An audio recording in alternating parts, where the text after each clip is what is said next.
안녕하십니까. 고려대학교 전기전자공학부의 김중헌입니다. 이번 시간에는 국내 정책 동향에 대해서 알아보겠습니다. 우리가 그간 기술에 대한 얘기를 많이 나눴는데요. 지금부터는 국내, 해외, 그리고 정책, 산업 동향에 대해서 각각 알아볼 예정입니다. 그 첫 시간으로서 이제 국내 정책 동향에 대해서 같이 한번 살펴보도록 하겠습니다.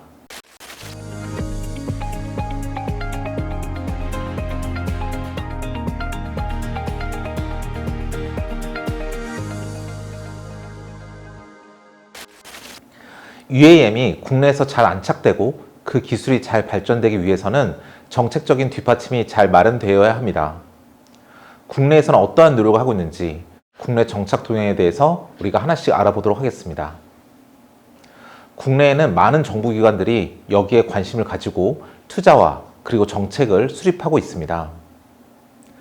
처음으로 국토부에서는 UAM 생태계 구축을 위한 인프라 그리고 인증, 교통관리 분야에 대한 추진 전략 및 기술 개발 지원 계획 방안을 마련하였습니다.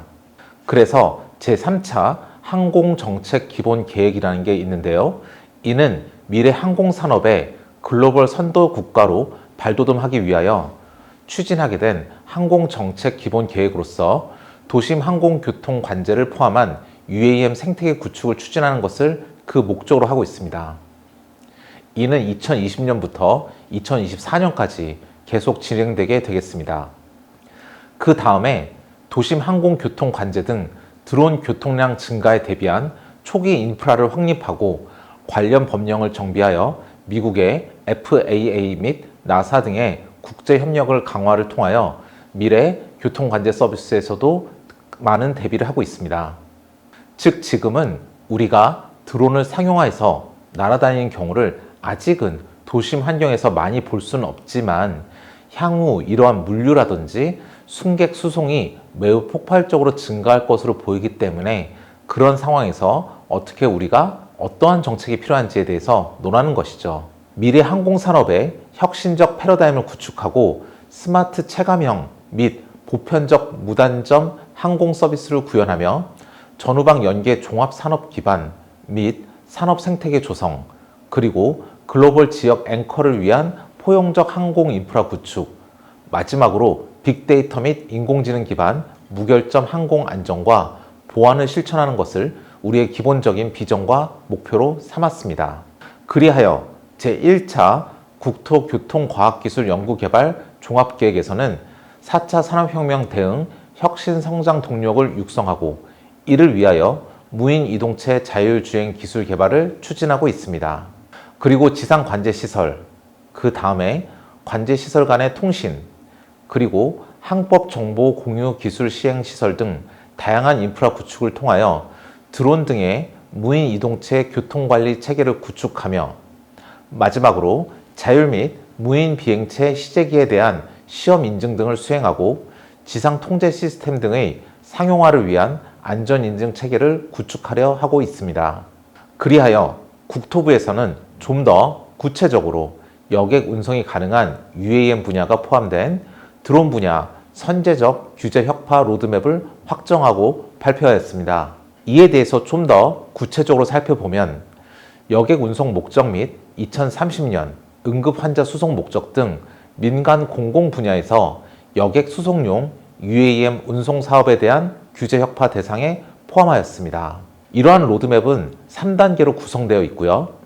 단계별 비행 방식, 수송 능력, 비행 영역들의 발전 추세들을 도출하였습니다. 일단 1단계에서는 우리는 2020년까지를 보고 있습니다. 이제 비행 방식은 원격 조정을 기본으로 하고 있고 수송 능력은 화물의 10kg 이하를 보고 있습니다.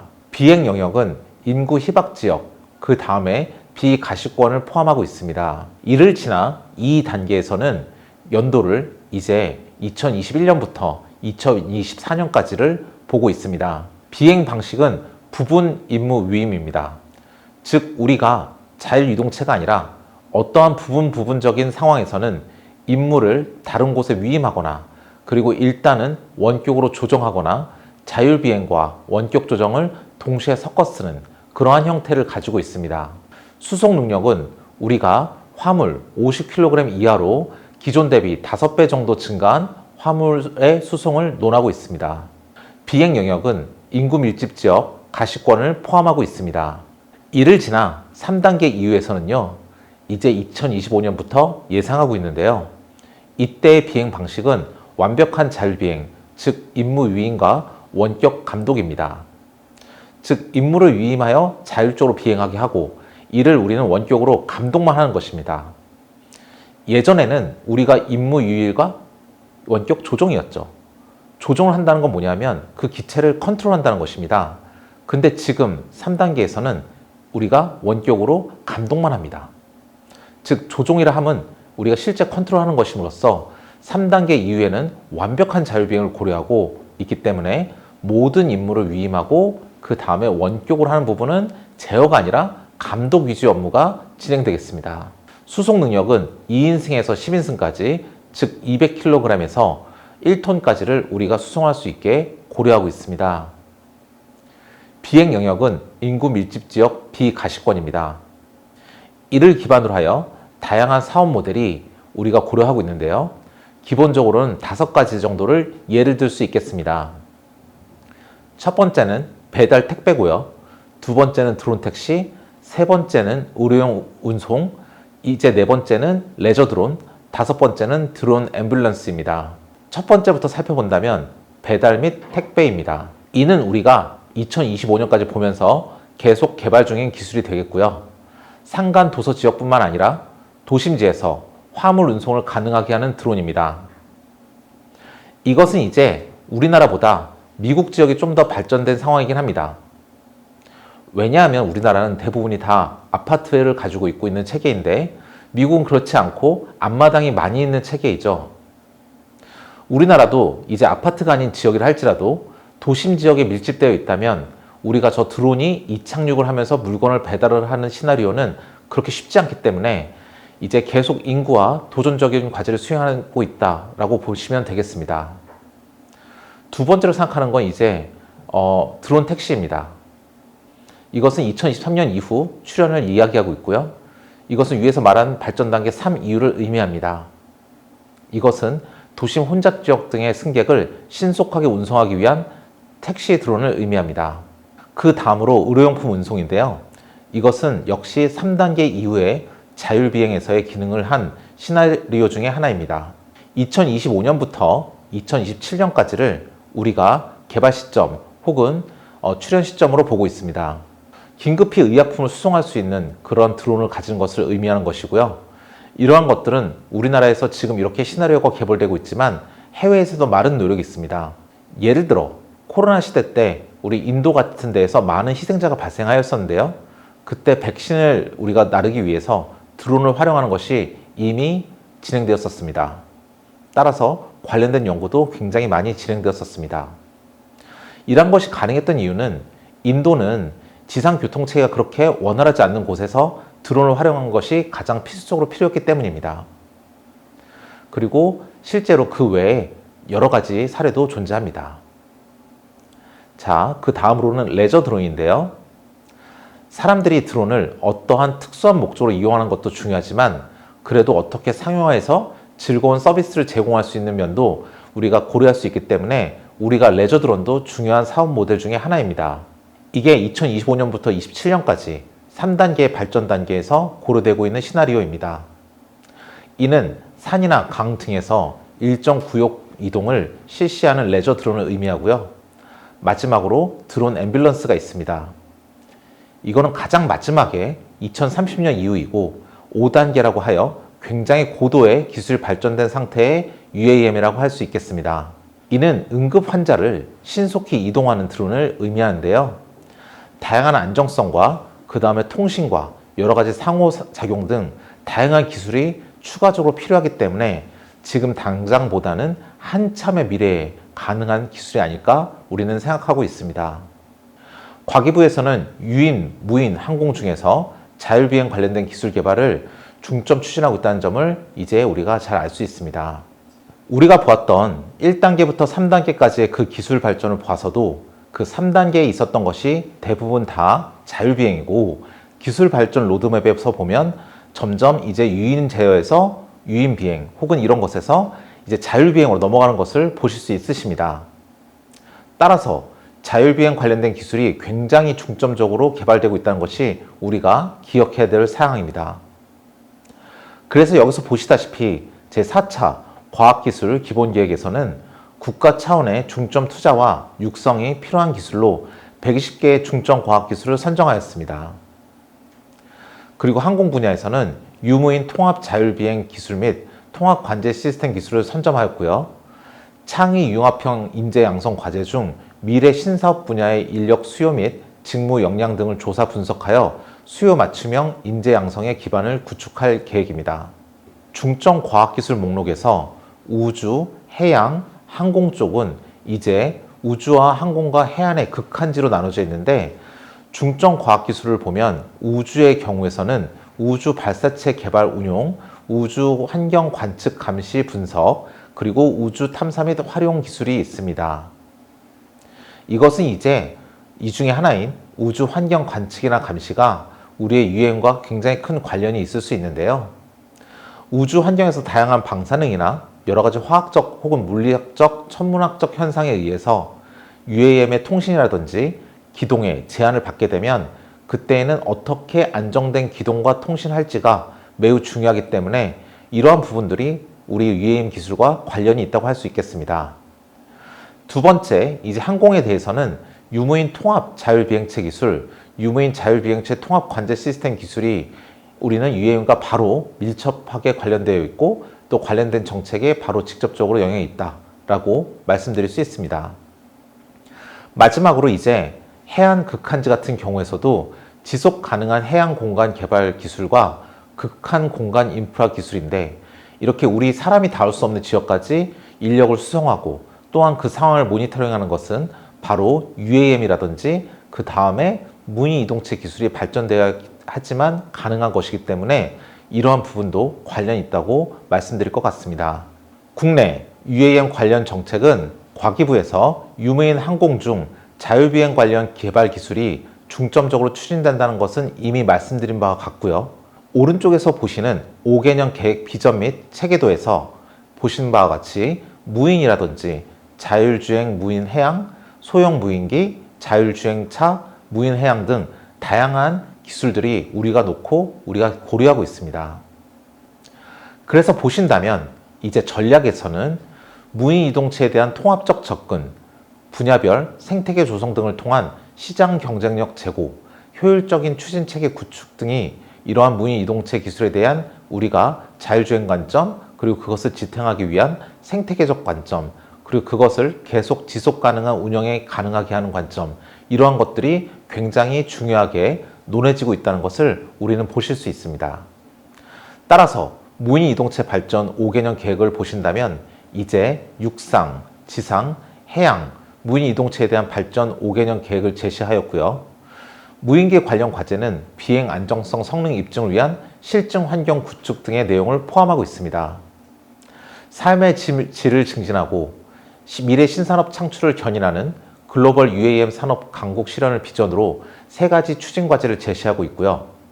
통합적 접근, 중소 핵심 기업 육성, 생태계적 접근, 글로벌 테스트베드 전략 등 추진 내용을 제시하고 있습니다. 따라서 이를 통하여 우리가 알 수 있는 것은 육지, 해양, 공증 등 통합적 접근을 하고 있다는 것과 핵심 부품 및 공통 기술 기반 전문 기업을 육성하고 있다는 것, 그리고 ICT 기업의 무인 이동체 시장 진입을 우리가 촉진하고 있다는 것, 마지막으로 선도적으로 실시간 서비스를 개발 등을 하고 이렇게 진행하고 있다는 것을 우리가 과기부에서 보고 있는 미래의 방향이라고 말씀드릴 수 있겠습니다. 그 다음은 산업부입니다. 산업부는 미래형 항공기 대상의 기체 부품 개발을 위한 추진 전략을 수립하였습니다. 제3차 한국산업발전 기본계획에 의하면 미래형 비행체를 선도 개발하고 항공정비 시스템 산업화를 추진을 목표로 하며 주요 추진 전략을 완제의 개발을 통한 시장 선점 및 기술 확보 및 핵심 부품 정비 서비스 수출 활성화 등을 제시하고 있습니다. 핵심 부품 및 정비 서비스 수출 활성화를 위해 대형 민항기 국제 공동 개발 사업에 참여를 확대하고 인수 부품 수출, 산업화 역량을 제고하며 항공정비 서비스 산업화를 추진하고 있습니다. 따라서 이를 위하여 차세대 민항기 국제 공동개발 사업에 RSP 참여를 지속적으로 확대하고 중소기업의 경우 민항기 국제 공동개발 사업의 컨소시엄 형태로 참여를 유도하고 있습니다. 마지막으로 모듈 부품의 개발 생산 기회를 제공하여 빠른 항공정비 시스템을 구축하는 데 도움이 되도록 여러 가지 기술 개발을 진행하고 있습니다. 제7차 산업기술 혁신계획에 의하면 무인 모빌리티 기술, 즉 우리가 지금까지 논했던 파브나 드론 등을 의미합니다. 그리고 민항기 부품, 민수기 헬기 관련 핵심 기술에 대한 전략적 투자를 추진하고 있습니다. 따라서 핵심 기술을 선정하였는데요. 그 핵심 기술들은 첫 번째, 무인 모빌리티 기술로서 자율비행 개인 항공 및 중대형 드론의 핵심 기술, 두 번째는 헬기 같은 민수 헬기의 핵심 기술, 세 번째는 항공기 부품으로서 구조물 설계와 제작 및 공정 기술, 마지막 네 번째는 항공기 부품 카테고리에서의 엔진, 항공전자 등 항공 핵심 부품 기술을 우리는 핵심 기술로 선정하였습니다. 산업부에서는 이와 같은 4차 산업혁명 시대의 항공산업 발전 전략을 수립하였는데요. 역시 글로벌 시장 확대를 위한 항공 전기전자 및 신시장 창출을 위한 드론 및 파브 등에 대한 기술 개발을 추진하는 것입니다. 이에 대해서 3대 정책 방향이 있는데요. 첫 번째는 엔진, 그리고 항공전자, 경량 신소재 등 미래 핵심 기술을 확보하고, 두 번째는 글로벌 시장 진출 확대 및 신시장을 창출하고, 마지막 세 번째는 국내 역량 총결집 생태계를 조성하는 것입니다. 그리하여 2025년을 목표로 4차 산업혁명 시대의 항공 강국 진입을 위한 미래 전략 및 과제를 선정하고 있습니다. 항공 핵심 기술 로드맵이 또한 이에 대해서 우리가 실질 구체적인 액션 플랜으로 제시되고 있는데요. 항공산업발전 기본계획 수립에 따라 국내 항공산업 육성을 위한 중장기 목표 제시 및 개인 항공기 기술 개발 방향을 제시하고 있습니다. 그래서 보시는 바와 같이 이제 25대 부문 100대 핵심 기술 등을 선정하기도 하였는데요. 그것들을 이제 구체적으로 본다면 이제 기체구조, 동력장치, 기계 시스템, 전기전자 시스템, 소프트웨어, 지상설비 시스템 등으로 나눌 수 있으며, 이에 대해서 기술적인 발전을 위해 장기적 그리고 단기적으로 여러 가지 수준별 지원 계획을 모두 마련하였습니다. 그리고 이렇게 각각 개별 부처뿐만 아니라 관계 부처 합동으로도 한국의 UAM, 즉 KUAM 상용화 실현 목표를 수립하고 목표 달성을 위해 UAM 전 분야를 포괄하는 한국형 도심 환경 교통 로드맵을 수립하고 발표하였습니다. 여기에 대해서 준비가 초기, 성장기, 성숙기로 나눌 수 있고요. 이것에 따라서 우리가 각각 기술 발전 로드맵을 단계적으로 설정하고 있습니다.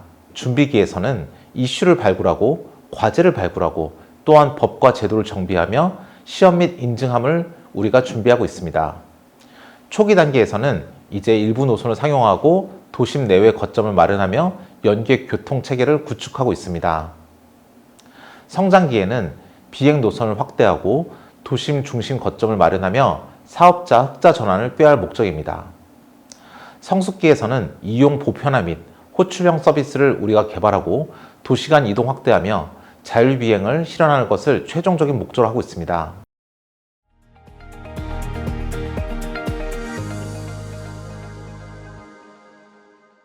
이를 위해서 옵셔널 파일로드 파브 사업이라고 있는데요. 즉 OPPAV 사업인데요.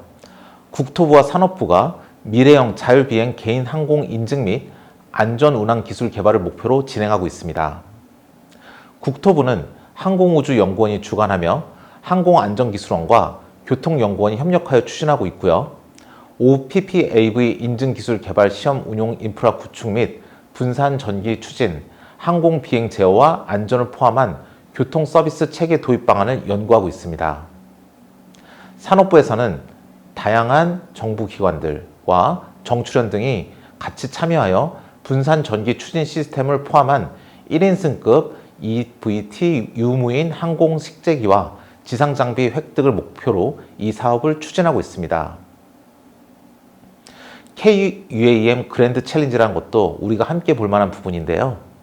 UAM의 한국형 운항 기준을 마련하기 위하여 민관 합동 실증 사업으로 추진하고 있습니다. UAM 로드맵의 일환으로 추진되는 프로젝트로 통신환경, 기상조건, 소음 등 국내 여건에 부합하는 한국형 운항 기준을 마련하는 것을 목표로 하고 있고, 준비 단계와 개발자 테스트, 수도권 실증, 노선 테스트 등 여러 가지 다양한 스테이터스를 준비하고 우리가 이를 볼 수가 있습니다. 그래서 보시는 것처럼 전남 고흥 개인 비행체 종합 테스트베드 쪽에서도 이제 마련하여 우리가 여기에서 다양한 테스트와 인증 그리고 실증을 하기 위한 다양한 노력을 기울이고 있습니다. 마지막으로 이제 우리가 국내 UAM 관련 주요 프로젝트를 살펴볼 건데요. 이 처음은 이제 UAM 팀 코리아를 발족한 것입니다. UAM 로드맵 이후 기술 로드맵을 포함하여 다부처 R&D 사업을 추진을 위한 UAM 팀 코리아가 구성되어 운영되고 있으며, 그 다음으로 이제 UAM 시연 행사가 있습니다. 즉 UAM의 대중 수용성을 증진하기 위하여 총 3회의 시연 행사를 실시하였으며, 이항 등 다양한 회사들이 여기에 참여하여 서울, 대구, 제주에서 시연 비행을 이미 수행하였습니다. 그리고 에어택시 사업화를 위하여 한국공항공사, 한화시스템, SK텔레콤, 한국교통연구원에서 UAM 상용화를 위한 협력을 추진하고 있습니다. 이와 같이 많은 노력이 정부 부처와 정부 부처 협의처 그리고 다양한 민관들의 노력으로 이제 우리나라에서는 주요 프로젝트와 연구 개발이 진행되고 있다고 정리할 수 있겠습니다. 이상으로 우리 국내 정책 동향을 알아봤습니다. 이 다음으로는 국내 산업 동향에 대해서 알아볼 예정입니다. 감사합니다.